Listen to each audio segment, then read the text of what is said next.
Bismillahirrahmanirrahim. Assalamualaikum warahmatullahi wabarakatuh.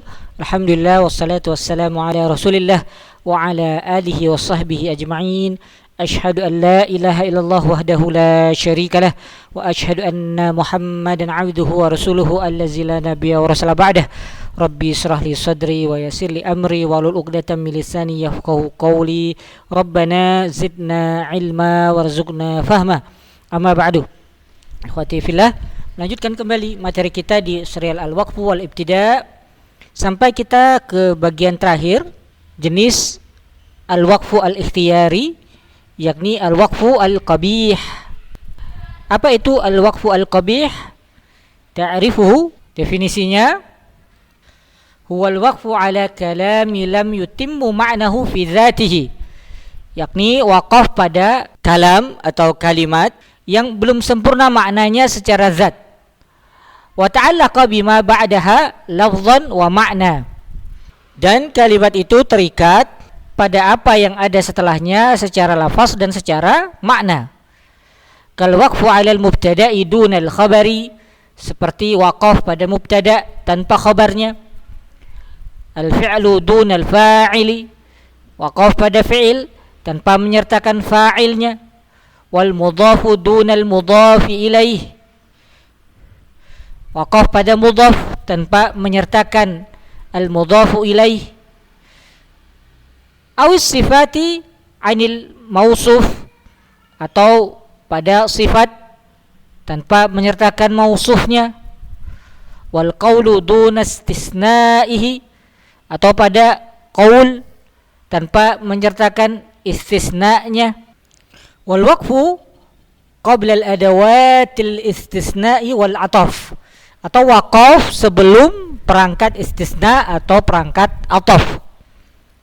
Perangkat istisna, perangkat ataf, misalnya illa, hatta, lakin, allati tafayyada istidrakal ma'na, yang bermaksud atau memberikan faedah mengganti atau merubah makna.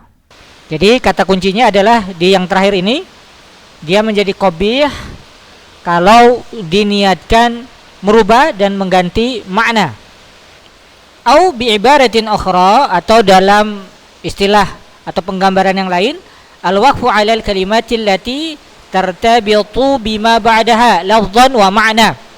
Waqaf pada kata yang dia terikat dengan apa yang ada setelahnya secara lafaz dan makna. Au bi ibaratin salisah, atau dalam penggambaran yang ketiga, al-waqfu 'alal kalimatil lati ta'ti fasadan fil ma'na lirtibatiha bima ba'daha lafzan au i'raban wa ma'na. Waqaf pada kata yang mendatangkan keburukan dalam hal makna dikarenakan terikatnya kata tersebut dengan apa yang ada setelahnya secara lafaz dan secara makna. Terikat secara lafaz maksudnya adalah terikat secara i'rab. Wa dzalika kal waqfi 'ala kalimatin alhamdu. Contohnya seperti waqaf pada kata alhamdu dari alhamdulillahi. Waqaf di alhamdu ini waqaf qabih. Kenapa? Karena dia mubtada yang tidak menyertakan khabarnya, dan maknanya juga tidak jelas. Alhamdu, segala puji. Bagi siapa? Tidak jelas. Wa ala lafzil jalalati min qawlihi ta'ala, atau contoh lainnya misalnya waqaf pada lafzul jalalah pada firman Allah Ta'ala, a'udzubillahi minasyaitonir rajim, fa in fa'u fa innallaha ghafurur rahim. Kalau dia waqaf di fa innallah, maka itu adalah al-waqfu al-qabih. Kenapa? Karena secara lafaz, secara i'rab, dia memisahkan antara khabar inna dengan ism inna. Ghafurun itu adalah khabar inna, lafzu jalalah di situ adalah ism inna. Secara makna juga menjadi tidak jelas. Fa in fa'u fa innallah, maka jika mereka kembali maka sesungguhnya Allah. Tidak jelas apa yang dimaksudkan, maka menjadi al-waqfu al-qabih. Au ala la yastahyi kama fi qoulihi ta'ala innallaha la yastahyi. Ini al-waqfu al-qabih karena memisahkan maf'ulun bihnya dengan fi'il. Yastahyi ini fi'il mudhari, kemudian ayyadriba masalan, tarkibnya atau strukturnya menurut Imam Sibawai bagian ini adalah fi ta'wili masdar fi mahalli nasbin maf'ulun bihi lil fi'li yastahyi. Secara makna juga menjadi tidak jelas. Innallaha la yastahyi. Sesungguhnya Allah tidak segan. Tidak segan apa? Ya, belum sempurna. Sehingga wakaf di situ dikategorikan sebagai al-waqfu al-qabih.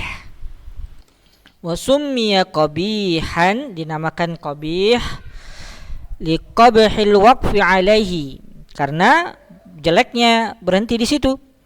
Wa adamu ifadatihi li makna yastaqimu ma'ahul kalam, juga tidak adanya faedah dari sisi makna yang selaras dengan kalam.